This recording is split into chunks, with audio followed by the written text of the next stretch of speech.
Так, бірінші сұрақ. Параллелепипед, оның көлемі, анықтама және мысалдар. Өлшеуіш дейді.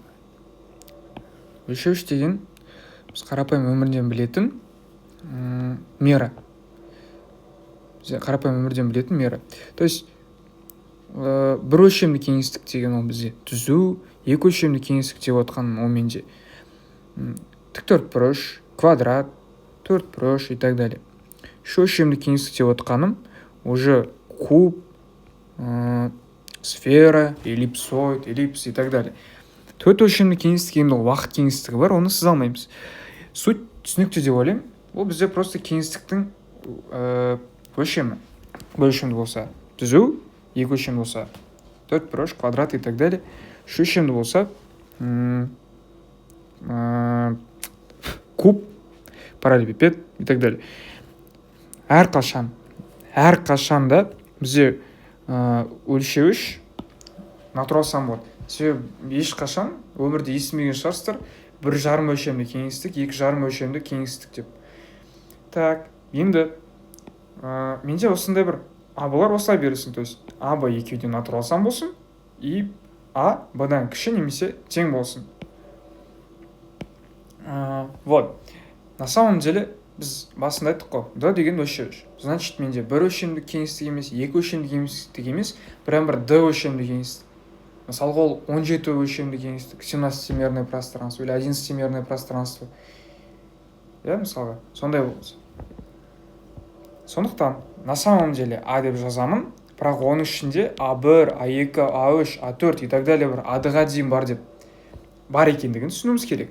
Б то же самое. На самом деле Б деп жазсам, оның ішінде Б1, Б2, Б3 и так далее Б-да бар деген сөз. Енді R деп отқаны менде ол параллелепипед. R әрпімен белгіледік. А, Б. Бағана айтқандай, А, Б деп әдемі жазылғанмен, на самом деле ішінде А1, Б1, А2, Б3 и так далее кете береді. Б1, Б2, Б3 и так далее. Сондықтан, сәйкес координаттарын өзара бір-бірімен сәйкес координаттармен, жазып шығамын. Вот. Енді менде еще мынандай условие бар. Каждый кез келген xi, то есть ол x1, x2, x3 и так далее болады. А мен бұның арасында жатады. Және ол қатаң емес. То есть, мысалға x a тең 1 болса, b тең 2 болса, онда x менде бірдің арасында, бір мен 2-ның арасында жатады.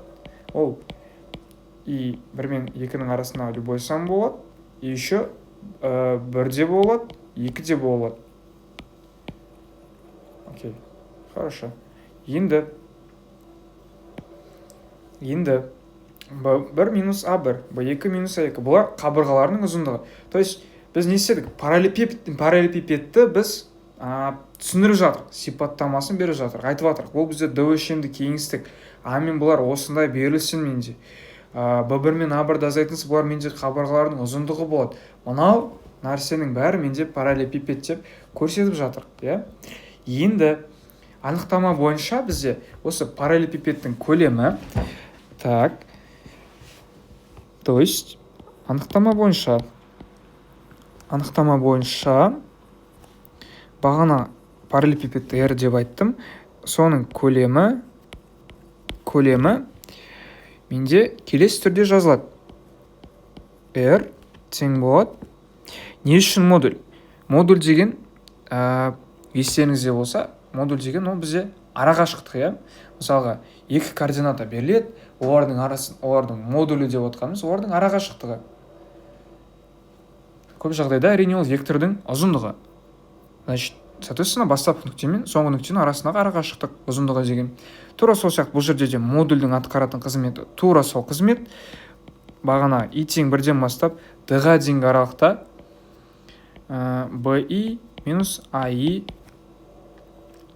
бағана айтқанымдай, на самом-то деле ол b1 минус a1 b2 минус a2 и так далее. Бұлардың бәрінің арасы кәдімгі көбейту, скаляр кәдімгі көбейту. Енді бұл құр теорияны айта бермей, кстати, айтып кетейік, көлем деп отқанымыз на самом деле бұл только үш өлшемді кеңістікте емес, көлем деп отқанымыз кез келген кеңістікте көлем. Бір өлшемді кеңістікте көлем деп отқаны менде ол кесінді. Екі өлшемді кеңістікте көлем деп отқаны менде ол аудан. Енді үш өлшемді кеңістікте ол менде кәдімгі сол кубтың көлемі ғой. Кубтың көлем. Бірақ біз айта береміз кез келген жағдайда. Бір өлшемді кеңістіктегі көлем, екі өлшемді кеңістіктегі көлем, үш өлшемді кеңістіктегі көлем. Без разницы, айта береміз. Енді бізден андай бір мысал келтірейік. Давайте менде R2-де андай параллелепипед берілсін. Дұрыс жаздық па?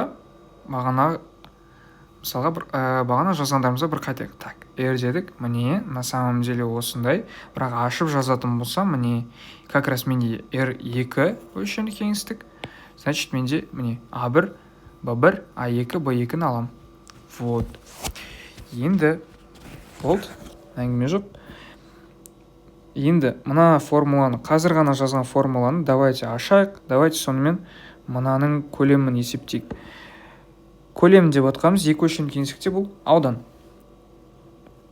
R, модуль, тең болады параллелепипедтің көлемі, и тең бірден бастап 2-ке дейін BI минус AI. Ол тең болады B1 минус A1, B2 минус A2. Ал B1-дің орнында менде не тұр? 3 тұр.